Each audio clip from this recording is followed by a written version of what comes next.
Last couple of weeks, we've been talking about maybe some reasons why, or one particular reason why individuals tend to lose their faith, and it because of things like we're seeing here in Habakkuk, where Habakkuk didn't think that God was doing anything with the nation that was there, with the wickedness that was going on.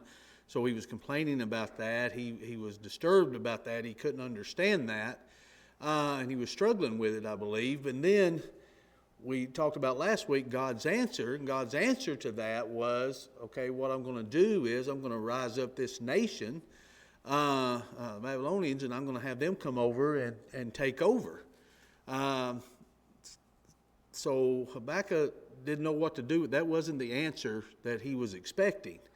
And I think that's the point and I think that's where people do struggle with their faith. And I've talked to individuals before when they have left the faith and you go talk to them and they say things like, well, they're just things that I can't explain, or there's things that I just don't understand and I get frustrated. And I always say the same thing. There's a lot that I don't understand. There's always going to be something we don't understand, but we don't need to throw our faith away because there's something that we're struggling with. And I think that's a good lesson that we're going to see. We're going to see that from Habakkuk tonight. So we've seen how he struggled with God. He thought God wouldn't do anything. Then God answers. And then tonight we're going to see how he actually dealt with that answer and maybe how we can do the same. And we're going to look starting in verse 12. It says, "Are you not from everlasting?" This is Habakkuk talking. "O Lord my God, my Holy One, we shall not die, O Lord. You have appointed them for judgment. O rock, you have marked them for correction. You are pure eyes then to behold evil, and cannot look on wickedness. Why do you look on those who deal treacherously, and hold your tongue when the wicked devours a person more righteous than he? Why do you make men like fish of the sea, like creeping things that have no ruler over them? They take up all of them with a hook. They catch them in their net. They gather them in their dragnet. Therefore they rejoice and are glad. Therefore they sacrifice to their net and burn incense to their dragnet. Because by them they share in sumptuous and their food plentiful. Shall they therefore empty their net and continue to slay nations without pity? I will stand my watch and set myself on the rampart and watch to see what he will say to me and what I will answer when I am corrected." So first, I think we see his reaction that he has in this answered prayer of his is confusion, maybe an impossibility. In his mind, he doesn't seem how it's possible that God's answer to this is to raise up this nation to come and conquer them. This isn't even in his thinking. He doesn't understand this as even a possibility. And see, I think this is where this gets us, is when there's something not only that we don't understand, but it's not even in our realm of possibility. We didn't even consider that we really struggle. We really struggle on what we're actually seeing, God doing. And I think it's kind of, well, it's not kind of, it's pretty intriguing. Think about it. Have you ever prayed for this country, United States? I've heard that prayer from up here at the pulpit, praying for our country, praying for our leaders, praying that we will turn back on the right path. Again, what if that answer is, I'm going to raise up a nation to come and conquer you? How would we take that answer? Would we say, that sounds like a good idea, I can't wait for that to happen? I mean, what if he was to say, I'm going to raise up China and China is going to come and devour you? That's what I'm going to do. Or some country we've never heard of before. I'm going to raise this country up. They're ruthless. They're unrighteous. It names all these things that he told Habakkuk that the nation he's raising up is. He says, this is what that nation's like, and I'm sending them to bring judgment on your country. That's got to be hard. You know, when we think, I mean, what do we actually think? If we want this nation to turn, in our minds, what do we think what should happen? That everybody's just going to come to their senses all at once and say, oh, we're going to sing Kumbaya around the White House. You know, and everybody's going to get along. I mean, really, what do we think God's going to do to bring judgment on us, to correct us? Nothing bad. Yeah, not nothing bad, I wouldn't think.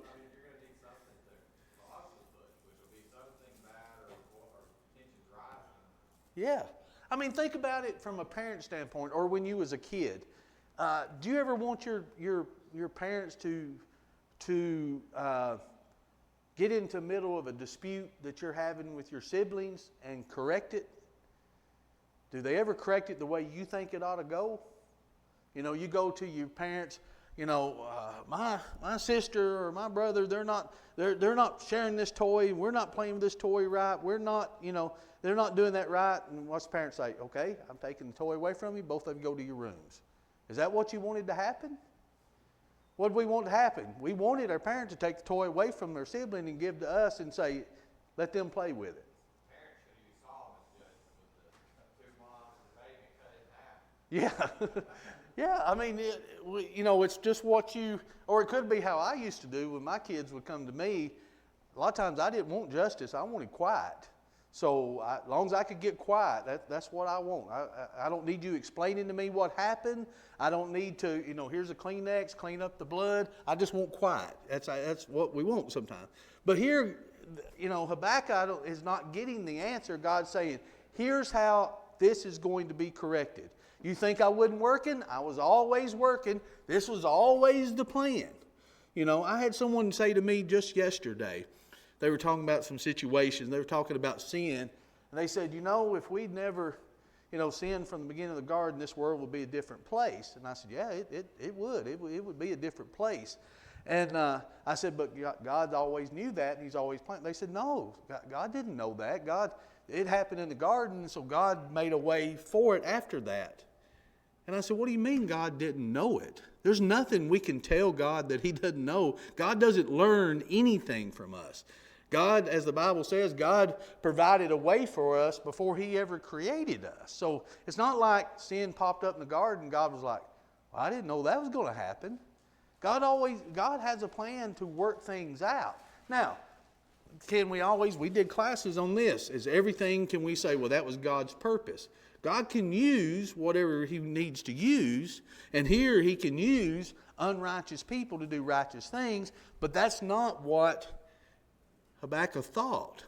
And I've kind of thought about that, put it in my own situation. You know, how many times have I prayed for the country that I live in? God, we need something. This country needs to be turned around. And the more I think about this, I'm wondering how to pray for that now. You know, what will that answer be? Is it going to be persecution? Is it going to be a takeover? Is it going to be something that, you know, may have to be something drastic in order to save our souls, right? We don't know what that is. Or it just may be utter destruction because we're not turning back this country. So, you know, you think about the situation he's here, but here we find what happens is he's complaining. He complained that God wouldn't do anything. Now he's complaining how God's doing it. So, is that what we do sometimes? Do we go to God in prayer, God, I'm going through this is what's happening, I need you to do this, and then we go back to Him, I don't want you to do it this way, that's not what I asked you to do. Now God wants us to go to Him, doesn't He?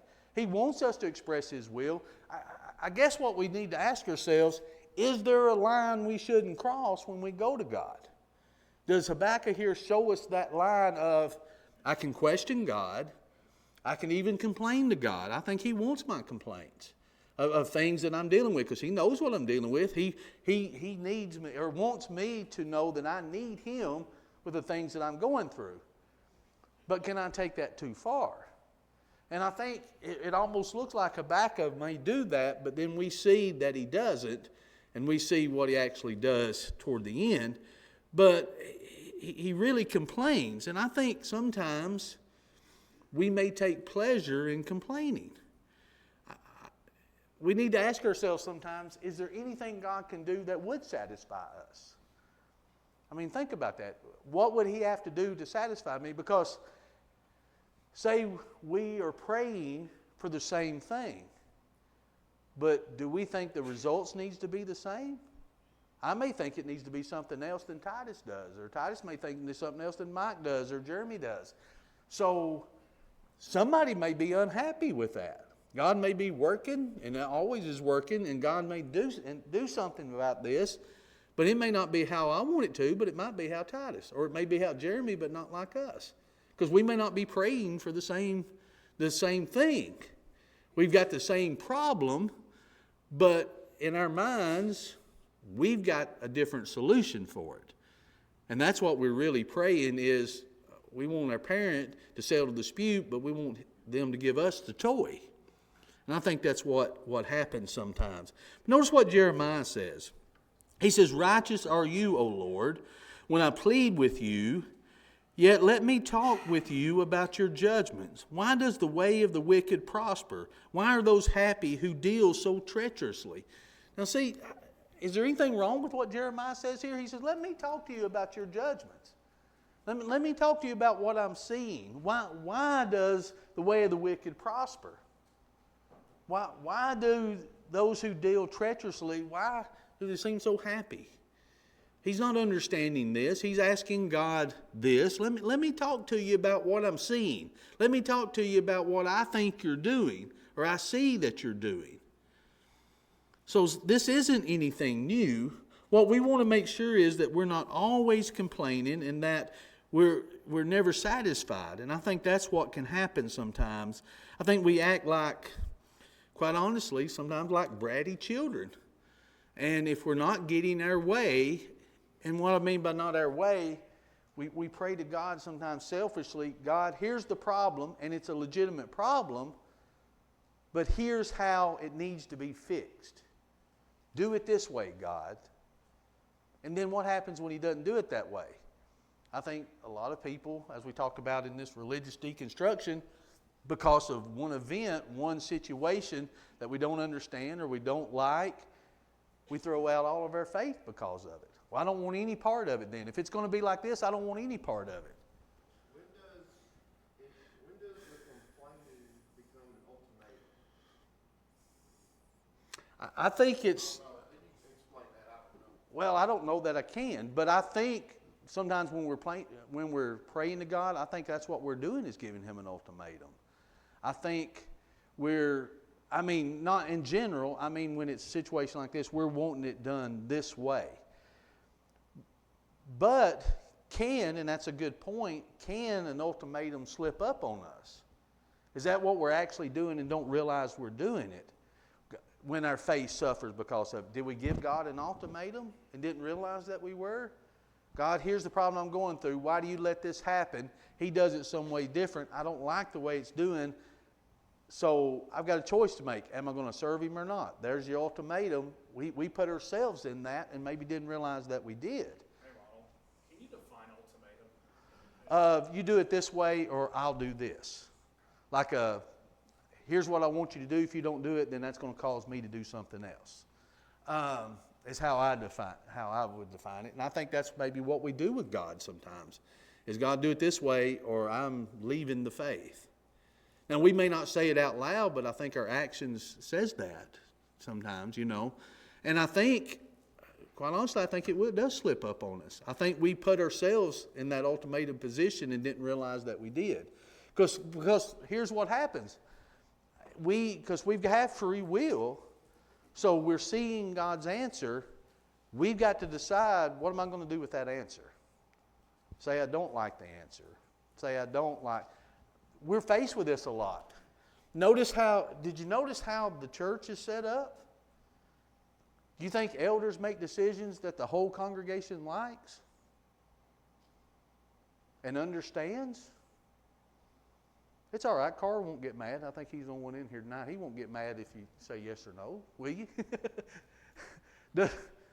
I mean, think about it. I'm being serious. I think about this a lot because there's times that I've gone to an eldership and said, this, or this about a decision that was made, and I learned a couple things. One, I didn't have all the facts, and two, I wasn't supposed to have all the facts because it may have been a matter that had to be decided for the whole, not just for me.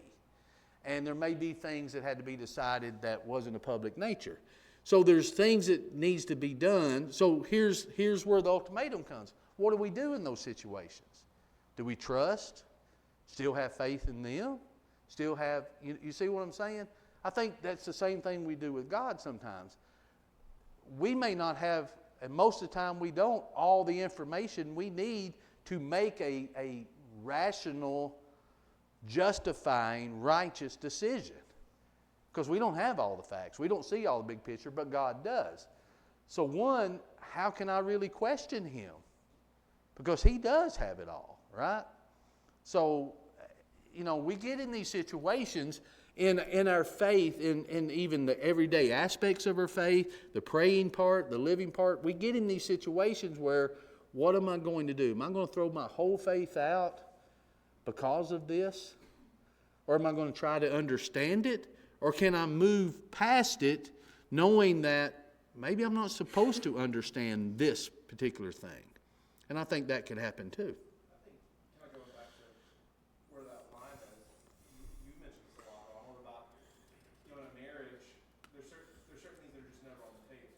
Divorce because we don't get along or because we have a disagreement or because I'm mad, because that's just not even on the table. And I think sometimes it's good for us in our relationship with God to put things like that on the table, knowing, hey, no matter what happens, whether I get my way or not, I'm going to serve God. I think if we have that on the table, God knows that that's in our heart, then I think you can see things like Habakkuk and Jeremiah and the Psalms and others, or even in Revelation, those that are under the altar, that are in paradise, seemingly asking God, how long are you going to wait until you judge the wicked on the earth?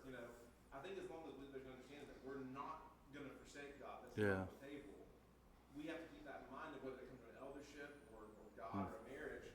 When we reach that wall where we go, okay, here we are, it's like what you're saying. We have to make that decision. Well, I'm just going to submit to this truth that I may not feel or I may not believe. Right. I'm going to submit to it. And that's a good point.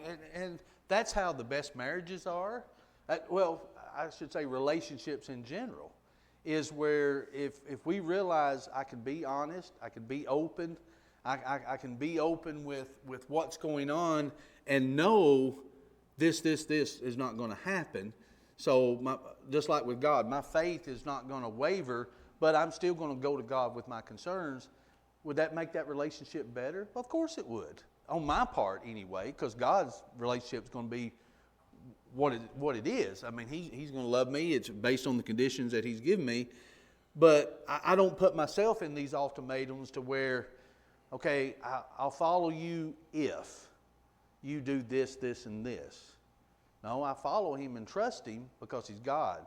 I'm looking at His nature. I'm looking at His character. I'm looking at who He is, what He's able to do, not what I'm requiring of Him, And I really don't think we do it on purpose. And I can only speak for myself. I don't think I go to God and say, listen here, God, it's going to be this way or the highway. I'm gone. But I could honestly say I think I've prayed at times and got discouraged because it didn't happen the way I thought it should happen. There's certain ways that I think things should happen, and it didn't happen that way. And you go through a struggle period of, okay, what do I do with this now, But as we see this with Jeremiah, we see a couple things. If you look back in verse 13, he says, why do you look on those who deal treacherously and hold your tongue when the wicked devours a person more righteous than he? Now, again, he's complaining about what God is doing, but if you remember back in verse 5, he says, look among the nations and watch, but be utterly astounded. Notice what God says, for I will work a work in the days which you would not believe, though it were told to you. Here's the thing. He's he's praying to God. He wasn't happy that he wouldn't do anything. He's not happy now because he is doing anything, because he fully don't understand. He's in disbelief of what God said he's going to do. But to his credit, God told him what? You're not going to believe this. You're not going to understand it. You're going to be astounded by what I'm doing. I think God was preparing him for his answer on, you're not going to understand this. You're not going to believe it when I tell you, but this is still what I'm doing. So God expected him and knew he wasn't going to believe it. Habakkuk is struggling with not believing it. So again, what is he doing? I think all of this is to help Habakkuk's faith too. Is what's he going to do with this answer? What's he going to do with this message that he's going to have to give the people? And we're seeing what he's having to do. This reminded me of something. If you look in Matthew 16 and 22, then Peter took him aside, talking about Jesus, and began to rebuke him, saying, "Far be it from you, Lord, that this should not happen to you." What is Peter saying this about? You remember what Jesus just got through telling him was going to happen? He's going to die. I'm going to go. Here's what's going to happen to me. They're going to crucify. I'm going to die. And Peter takes him aside and tells him what? No, that's not what's going to happen. I mean, really think about, one, the boldness of Peter. Who does he think he's talking to? If Jesus told him this is going to happen, it's going to happen. So why is Peter questioning it and saying, no, this isn't what's going to happen? Why do you think he's doing that? Is Peter just that arrogant to say, no, you're crazy, you don't know what you're talking about, that's not going to happen? You think that's what his attitude is? I don't think it's that. I think now Peter's a pretty bold individual, but I think it's the fact of, no, this couldn't possibly what's going to happen. You're the Messiah. You're coming, and I think him, like the other apostles or disciples here, are still thinking about this earthly takeover of everything. You know, you're the Messiah. You come, it's time to do away with Rome, and then we're free. And they're still trying to wrestle all this in their minds. And so he's telling Jesus, so what you're telling me is you're going to die. No, that can't be what's going to happen. That's not on his radar. That's not on what Peter is thinking how this should go. But that is how it was going to go. So Peter's got disbelief. Peter's rebuking the Lord, saying, no, that's not going to. And that's really what Habakkuk is doing here, saying, no, that's out there. That's far-fetched. I don't believe that. I don't believe that's truly what you think the answer is. And Jesus dying, I truly don't think that's what you think the answer is. So again, this is nothing new, but it is something that we struggle. And here's what it comes down to. All because we don't understand. And I think that's one of the hardest things for us to admit is we don't understand. You know, I don't like to admit I don't understand. I always told my kids, anytime they ask me something, my grandkids, I've got an answer. It may be a long answer to where I just wear them down to where they forget what they asked me, but I'll tell them something. You know, I don't want to sit there and say, well, I don't know. I'll say, well, let me tell you. Well, I can do that with some of them. There's a couple I can't do that with. They correct me too much and say, nope, that's not it. Here's the answer. But, you know, we don't like to admit we don't have the answer to it. We don't like to admit we don't understand. And then what happens is then we start questioning our faith is, well, shouldn't I understand this? Shouldn't this be something that I understand? How come I'm not understanding this? Or how come I'm not wanting to accept this? But remember back again in verse 13. You are purer eyes than to behold evil. Notice what he's saying. And cannot look on wickedness. He's talking about God's character. You're pure of eyes that can... I mean, you can't even look on wickedness. And he says, here's what's going to happen. You've got these people that deal treacherously, and you hold your tongue when these wicked devour a person more righteous than they. Okay, yeah, the nation's wicked, but you're gonna rise up someone that's more wicked to destroy them that's less wicked. No, I just don't, I'm not getting that. I don't understand that. Based on your character, as I understand your character is, that just don't seem like something that you would do. But notice, remember Deuteronomy 29 and 29? The secret things belong to the Lord our God, but those things which are revealed belong to us and to our children forever, that we may do the words of his law. Notice, the secret things belong to the Lord our God. Are there going to be things that intentionally we don't know? That we're not supposed to know? Well, really, because we couldn't know it. There's no way we can know it. There's no way Habakkuk could have known in his mind, okay, this group of people over here that's really not on the radar at all right now, he's going to rise them up, they're going to come over and devour us. But we're God's chosen nation. We're supposed to be these great ones. How in the world would God have somebody come and destroy us? It's just like the disciples. When they're showing him the temple and he says there's not going to be one stone left unturned. That's not going to happen. That's why people, remember in the end of Matthew 23 and in Matthew 24, where even people today get so confused, they can't distinguish between the destruction of Jerusalem and the end of time. Well, the disciples had the same problem because they couldn't fathom time going on without the temple. They couldn't fathom that was going to happen. That wasn't even in their register. They were proud of these, but that wasn't even in their as it was their wheelhouse there. And Jesus saying, this is going to be torn down. That's what's going to happen. And they were in disbelief. Again, that's what we're seeing here. But there's some things that I think are just meant for us not to understand. But again, what do we do with that not understanding? Well, look in Habakkuk 2 and 1. I will stand my watch and set myself on the rampart, and watch to see what he will say to me, and what I will answer when I am corrected. Now think about what he's saying here. I will stand and watch. I'm going to set myself up here, and I'm going to watch this on here. And he said, I'll watch and see what he's going to say to me. He said, what God's going to say to me. And then he said, what I will answer when he corrects me. See, Habakkuk already knew he was going to need to be corrected. He already knew that his understanding, his thought process of what he thought it should be, he said, God's going to set me straight on this. He expected it. He wanted it. And I think he's even understanding that he needed it. Because he can't understand this. Now he knows it's going to happen. And he said, I'm going to wait and see what God says to me and what's going to happen when he corrects me. Because I don't understand this and I'm going to need some correcting on this. And I think that's the attitude we should have. We're going to need some correcting. We're going to need some correcting when things aren't going our way. I mean, think about it. There's a lot of times we have our life planned out. Does our life ever work like it's planned out? To a T? I could remember doing some premarital counseling with a couple. They were really young. And they had all the way to their grandchildren planned out of what they were going to do financially, what they were going to do be at spiritually, where they were going to be at in their life. I mean, they had it planned out to the T. And I said, that's wonderful. That's great.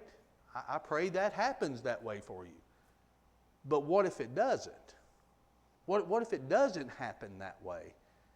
Is your marriage still going to be strong? Is your faith still going to be strong? I mean, plan out, yeah, prepare. Do everything you possibly can, but what happens when it doesn't?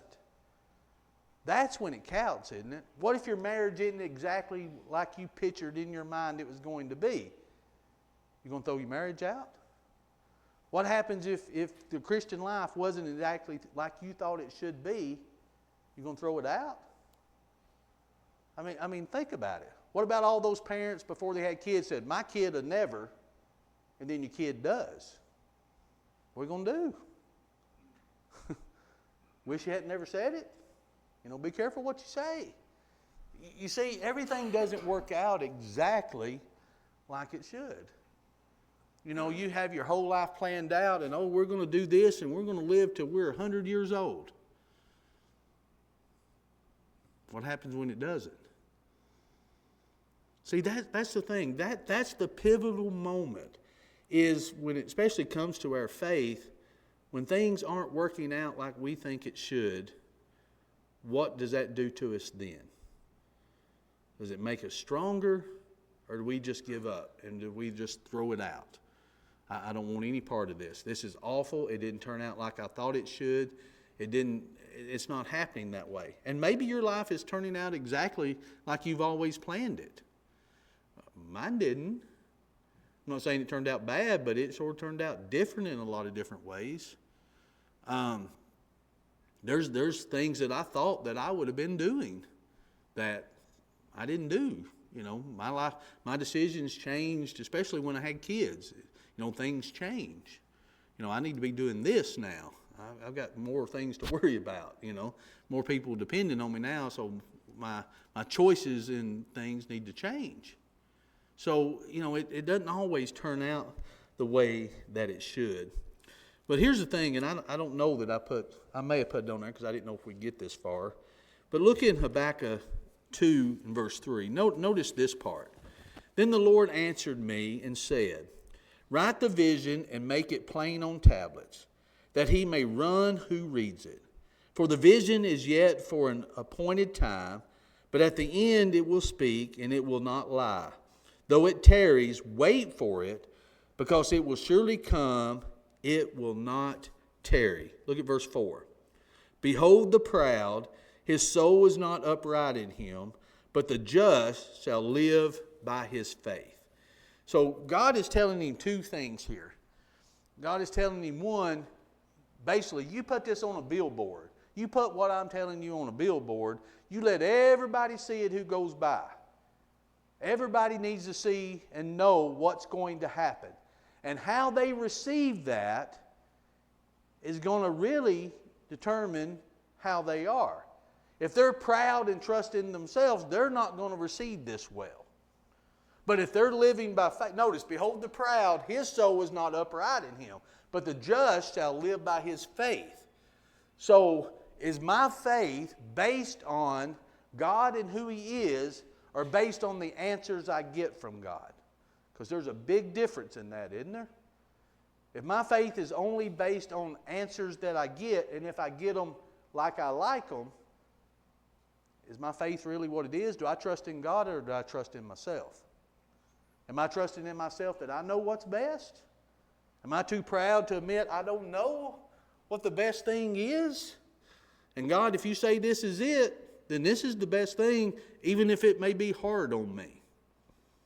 Even if it may mean that I go through something, but I know it's for, think about why God does things. I look at it two reasons. One, it would be either for punishment or for my benefit, and both of them may be the same. You know, it may be things that I've done that need to be corrected. Or there may be things that need to happen for my benefit to build up my faith because it's not where it needs to be yet. I may have been trusting in myself. I may have been too proud and trusting in what I think it ought to be based on what God's answer is. And if that's what it is, yeah, I'd throw out my faith if I come to something that I don't understand. My faith, it's not built on anything. It's not built on that trust in God. You know, John talked about this a lot Sunday morning about waiting on the Lord and about all the struggles that Job went through when Job didn't possibly and couldn't possibly understand why he was going through what he was going through. But he hung in there, didn't he? And look how God blessed him because of it. The last one of his family there, his wife telling him, basically just kicking dirt, won't you just curse God and die? Won't you just do that? Why? Because she surely didn't understand what was going on. He didn't either, but he, as John said, even though he talked out of his head some, he still hung in there. But you think about, if you go back to,